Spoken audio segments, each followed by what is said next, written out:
जय हिंद बच्चों। आज हम पढ़ेंगे 11वीं क्लास की 5वीं पोएम जिसका नाम है घर की याद। इसके कवि हैं भवानी प्रसाद मिश्र। तो चलो आज हम पोएम स्टार्ट करते हैं। आज पानी गिर रहा है, बहुत पानी गिर रहा है। यानी कि आज है, यानी बहुत वर्षा हो रही है और पानी है वो बहुत ही गिर रहा है, यानी बारिश बहुत ज़्यादा हो रही है। रात भर गिरता रहा है, प्राण मन गिरता रहा है। यानी रात भर है बारिश होती रही है, वर्षा होती रही है और जो मेरे प्राण हैं, मन है, वो घर की याद में पानी में तैरते दिखाई दे रहे हैं। बहुत पानी गिर रहा है, घर नज़र में तिर रहा है। घर की घर मुझे दूर है जो, घर खुशी का पूर है जो। अब यहाँ कवि कहता है कि बहुत वर्षा हो रही है और मेरा घर है वो मुझे याद आ रहा है, यानी मेरा घर नज़रों में तिर रहा है, यानी याद आ रहा है। घर की मुझसे दूर है, कि वो घर जो मुझसे बहुत दूर है। घर है खुशियों का पूर है, यानी हमेशा घर में लोग खेलते खुश रहते हैं, वो घर खुशियों का पूर है। घर की घर में 4 भाई, मायके में बहन आई भाप के घर, हाय रे प्रताप के घर। अब यहाँ पर कवि है वो कहता है कि मेरे घर में 4 भाई है, मायके में जब विवाहित बहन आई होगी तो और मुझे न पाकर वह बाप के घर आई है, और जब उनको मैं न दिखा तो उन्हें बाप का घर है वो परिताप का घर लगा होगा। परिताप होता है दुखों का घर और मायका होता है माँ बाप का घर। अब इसमें कवि का कथन है कि घर के घर में 4 भाई हैं और माँ बाप के घर बहन आई है, और बहन जब आई है और मुझे न पाकर उन्हें वो बाप का घर परिताप यानी दुखों का घर लगा होगा। घर की घर में सब जुड़े हैं, सबकी इतने कब जुड़े हैं। 4 भाई 4 बहन, बुझा भाई प्यार बहन। अब इसमें कवि कहना चाहता है कि घर की घर में सब जुड़े हैं, यानी सब लोग हैं वो एक दूसरे से जुड़े हुए हैं, एक दूसरे से मिलजुल कर रहते हैं। सबकी इतने कब जुड़े हैं और वे बहुत ही ज़्यादा एक दूसरे से जुड़े हुए हैं। 4 भाई 4 बहन, बुझा भाई प्यार बहन। जो मेरे 4 भाई हैं वो मेरी भुजाओं के समान हैं, और जो मेरी 4 बहनें हैं वो मेरी प्यार के यानी स्नेह से भरे हुए हैं। और मेरी माँ बिन पड़ी दुख में वह गड़ी मेरी, माँ की जिसकी गोद में सिर रख लिया तो दुख नहीं फिर। अब यहाँ कवि का कथन है कि जो मेरी माँ है वो बिन पढ़ी यानी कि अनपढ़ है। दुख में वह गड़ी मेरी, यानी कि वह मुझे याद करके दुख में गड़ रही है, उनको मैं बहुत ही याद आ रहा हूँ। माँ की जिसकी गोद में सिर रख लिया, यानी माँ वो होती है जिसकी गोद में अगर सिर रख लिया तो फिर दुख का अनुभव नहीं होता, दुख है वो दूर भाग जाते हैं। माँ की जिसकी स्नेह धारा का यहाँ तक भी पसारा, उसे लिखना नहीं आता जो कि उसका पत्र पाता। अब यहाँ कवि कहता है कि मेरी जो माँ है उनकी ममता है, स्नेह धारा ममता है, उनकी स्नेह धारा का यहाँ तक यानी कारावास जेल तक भी पहुँच है। अब इसमें कवि कहना चाहता है कि जो मेरी माँ की ममता है वो मुझे यहाँ तक भी दिखाई दे रही है, यानी कि जो वो मुझे याद आ रही हैं तो वह उनकी ममता है। उसे लिखना नहीं आता, यानी मेरी माँ अनपढ़ है, उसको लिखना नहीं आता, जो मैं उनका पत्र पढ़ लेता। अगर मेरी माँ पढ़ी लिखी होती तो मैं उनका पत्र अवश्य पढ़ पाता। पिताजी उनको बुढ़ापा एक क्षण भी नहीं व्यापा, जो अभी भी दौड़ जाएं, जो अभी भी खिलखिलाएं। अब कवि कहता है कि मेरे पिताजी वैसे तो बूढ़े हैं लेकिन उनको बुढ़ापा भी छू भी नहीं पाया है, एक क्षण भर भी व्यापा यानी अनुभव नहीं हो पाया है। जो अभी भी अगर दौड़ लगाना चाहें तो बहुत दौड़ सकते हैं और अभी भी खिलखिलाकर हंस सकते हैं। मौत के आगे न हिचके, शेर के आगे न बिचके, बोल में बादल गरजता, काम में झंझा लरजता। अब कवि कहता है कि मेरे जो पिताजी हैं, अगर उनके सामने मौत भी आ जाए तो वे हिचके न, यानी भयभीत न हों। अगर शेर उनके आगे आ जाए तो वे डरे नहीं। जब वे बोलते हैं तो उनकी आवाज़ में बादल गरजता है, यानी बादल के समान जब वे बोलते हैं तो वे गरजते हैं। काम, जब वो कोई काम करते हैं तो उनके काम में झंझा नहीं लरजता, यानी कि वे तूफान की भांति काम करते हैं। आज गीता पाठ करके, दंड 207 करके, खूब मुकद्दर हिला लेकर, मूठ उनकी मिला लेकर। अब यहाँ कवि कहता है कि आज सुबह गीता पाठ करके, दंड 260 करके, मुकद्दर की मूठ मिला लेकर, यानी कि जब वो एक्सरसाइज यानी व्यायाम करके जब वो नीचे आए होंगे, जबकि नीचे आए होंगे, नैन जल से छाए होंगे, यानी कि जब वो नीचे आए होंगे और मैं उनको नहीं दिखा, तब उनकी नैन यानी आँखों से जल, आंसू, यानी उनकी आँखों से आंसू छाए होंगे। हाय पानी गिर रहा है, घर नज़र में तेरा है। अब यहाँ कवि कहता है कि हाय पानी, जो वर्षा है वो बहुत ही हो रही है, और जो मेरा घर है वो मेरी नज़रों में तैर रहा है, यानी मुझे घर की याद आ रही है। चार भाई चार बहन, बुझा भाई प्यार बहन, खेलते या खड़े होंगे, नज़र उनको पड़े होंगे।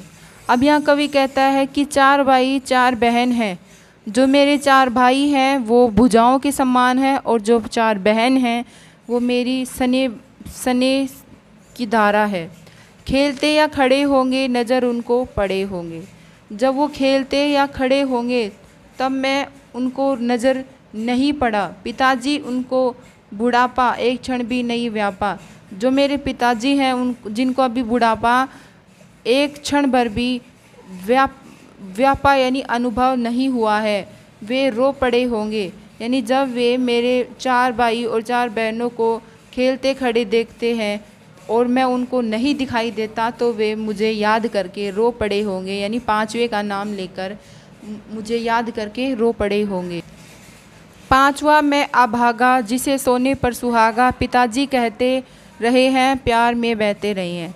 अब यहाँ कवि कहता है कि पांचवा मैं अभागा हूँ, जिसे सोने पे सुहागा कहा जा सकता है, पिताजी कहते रहे हैं प्यार में बहते रहे हैं। इसमें कवि का कथन है कि मैं वो अभागा इंसान हूँ जिसे सोने पर सुहागा कहा जाता है।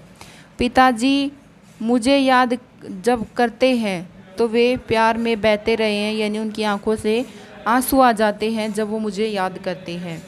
आज उनके जो स्वर्ण बेटे हैं लगे होंगे उनको हेटे, हेटे होता है तुच्छ, यानी उनके, अब इसमें कवि कह रहा है कि उनके यानी किनके, पिताजी के बेटे, उनके भाई, उनको सोने के सम्मान नहीं बल्कि हेटे लगे होंगे। जब मैं पिताजी को दिखाई नहीं दिया तो उनके स्वर्ण बेटे भी उन्हें तुच्छ लगे होंगे, क्योंकि मैं उन पर सुहागा बंधा अभागा, यानी कि मैं अभागा हूँ जो उनके ऊपर सुहागा बना बैठा हूँ, सोने पर सुहागा बना बैठा हूँ, तो वे मेरे सामने तुच्छ दिखाई दे रहे हैं पिताजी को। और माँ ने कहा होगा दुख कितना सहा होगा, आँख में किस लिए पानी, वह अच्छा है भवानी। अब माँ ने पिताजी को समझाते हुए ये कहा होगा कि दुख कितना सहा होगा। अब वे पिताजी को समझाते हुए कह रही हैं कि आँखों में किस लिए पानी बहा रहे हो, दुख भवानी ने कितना दुख सहा होगा, वह जेल में बहुत ही अच्छा होगा हमारा भवानी। वह तुम्हारा मन समझकर और अपनापन समझकर गया है सो ठीक है, यह तुम्हारी लीक है। अब इसमें उसकी माँ, जो कवि की माँ है, वो कवि के पिताजी को समझाते हुए कह रही है कि वह तुम्हारा मन समझकर, यानी कि तुम्हारी लाज रखकर ही तो जेल में गया है, वह अपनापन समझता है, इसलिए वह आंदोलन में भाग लेने पर जेल में गया है, क्योंकि यह हमारी परंपरा है। लीक यानी परंपरा है। पाँव जो पीछे हटाता को मेरी लजाता, इस तरह हो न कच्चे रो पड़ेंगे और बच्चे। अब इसमें कवि है वो कह रहा है, पाँव अगर भवानी पीछे पाँव हटा लेता, यानी कि आंदोलन में भाग न लेता और अपने पाँव पीछे हटा लेता, तो इसे मैं लज्जित होती, मेरी कोख लज्जित होती। इस तरह हो न कच्चे, कि इस तरह तुम कच्चे न हो, रो न, आंसू मत बहाओ, क्योंकि तुम्हें देखकर और बच्चे हैं वो भी रो पड़ेंगे। पिताजी ने कहा होगा, हाय कितना सहा होगा, कहाँ मैं रोता कहा हूँ, धीर मैं खोता कहाँ हूँ। अब पिताजी है वो कवि की माँ को कह रहा है कि मैं कहाँ रो रहा हूँ, कितना सहा होगा भवानी ने, मैं नहीं रो रहा हूँ, मैं धैर्य है वो नहीं खो रहा हूँ। हे सजीले हरे सावन, हे कि मेरे पुण्य पावन, तुम बरस लो वे न बरसें, पाँचवे को वे न तरसें। अब इसमें कवि है वो सजीले यानी हरे भरे सावन से कहता है कि तुम मेरे पुण्य पावन या पवित्र पुण्यों की बाती हो, तुम बरस लो लेकिन वे न बरसे, यानी तुम जितनी वर्षा करना चाहते हो कर लो, लेकिन मुझे याद करके मेरे जो पिताजी हैं वो न बरसे, यानी उनकी आंखों से आंसू न आए। पाँचवें को वे न तरसें, वे मेरा नाम लेकर यानी पाँचवें को याद करके न तरसे, वे पाँचवें को याद करके न रोएं। मैं मज़े में हूँ, सही हूँ, घर नहीं हूँ, बस यही है, किंतु यह बस है बड़ा है, इसी बस से सब विरस है।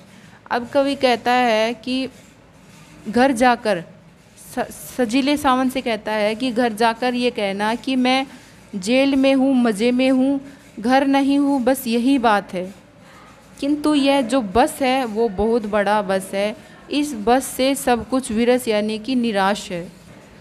किंतु उनसे ये न कहना, उन्हें देर देते धीर रहना, उन्हें कहना लिख रहा हूँ, उन्हें कहना पढ़ रहा हूँ।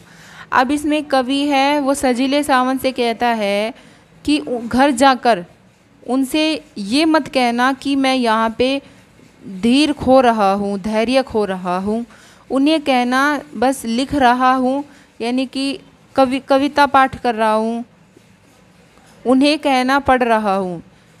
अब इसमें सजीले सावन से कवि कह रहा है कि घर जाकर कुछ भी गलत मत कहना, सिर्फ यह कहना कि मैं लिख पढ़ रहा हूँ और उनका नाम रोशन कर रहा हूँ। काम करता हूँ कि कहना, नाम करता हूँ कि कहना, चाहते हैं लोग कहना, मत करो कुछ शो कहना। अब कवि सजीले सावन से कह रहा है कि घर जाकर ये कहना कि काम करता, मतलब जेल में रहकर मैं काम कर रहा हूँ और जब मैं काम करूँगा तो उनका नाम भी इस संसार में होगा, उनका नाम रोशन होगा। चाहते हैं लोग कहना कि लोग भी यही चाहते हैं, मत करो कुछ शो कहना, और उनसे ये कहना कि मुझे याद करके वे रोए न, दुखे न समझें, और कहना मस्त हूँ मैं, काटने में व्यस्त हूँ, वज़न 70 सेर मेरा और भोजन ढेर मेरा। अब इसमें कवि हरीले सावन से कहता है कि वहाँ जाकर ये कहना कि मैं जेल में मस्त हूँ और सूत काटने में व्यस्त हूँ। काटना होता है सूत काटना। वज़न यानी कि जो मेरा वेट है, वज़न है वो 70 है, और भोजन है वो मैं बहुत ढेर सारा खाता हूँ। कूदता हूँ, खेलता हूँ, दुख डट कर ठेलता हूँ, और कहना मस्त हूँ मैं, यो न कहना कि अस्त हूँ मैं। अब यहाँ कवि कह रहा है कि वहाँ जाकर ये कहना कि कूदता खेलता हूँ यानी हंसता खेलता हूँ, और दुख है उसका डट कर सामना कर लेता हूँ, और कहना कि मैं जेल में रहकर मस्त हूँ, और यह न कहना कि मैं अस्त हूँ। या कि अब यहाँ कवि कह रहा है कि घर जाकर ये मत कह देना कि मैं वहाँ जेल में अस्त हूँ। हाय रे ऐसा न कहना है कि जो वैसा न कहना, कह न देना जागता हूँ आदमी से भागता हूँ। अब कवि हरीले सावन से कहता है कि घर जाकर कुछ भी सच मत कह देना, ऐसा मत कह देना कि तुम्हें जो नहीं कहना चाहिए था। यह मत कह देना कि मैं यहाँ सोता नहीं हूँ, रात भर जागता फिरता हूँ। कह न देना मौन हूँ मैं, खुद न समझूँ कौन हूँ मैं। अब घर जाकर ये मत कह देना कि मैं यहाँ पे हमेशा शांत रहता हूँ और यह भी नहीं समझ पाता कि मैं कौन हूँ। देखना कुछ बक न देना, उन्हें कोई शक न देना। अब कवि हरीले सावन से कहता है कि घर जाकर कुछ भी सच मत उगल देना, सच मत बक देना, ऐसा कुछ भी मत बोलना जिससे मेरे पिताजी को शक हो जाए, संदेह हो जाए। हे सजीले हरे सावन, है कि मेरे पुण्य पावन, तुम बरस लो वे न बरसे, पांचवे को वे न तरसे। अब इसमें हरीले सावन से कवि कहता है कि तुम्हें जितना बरसना है उतना बरस लो, तुम मेरे पुण्य पावन की भांति हो, पवित्र पुण्यों की भांति हो, तुम बरस लो, लेकिन पांचवे का नाम लेकर वे न बरसे, यानी कि उनके जो घर वाले हैं वे उनकी याद में न तरसें। अगर आपको वीडियो अच्छी लगी हो तो सब्सक्राइब करें, लाइक करें और कमेंट करके बताएं कि आपको वीडियो कैसी लगी।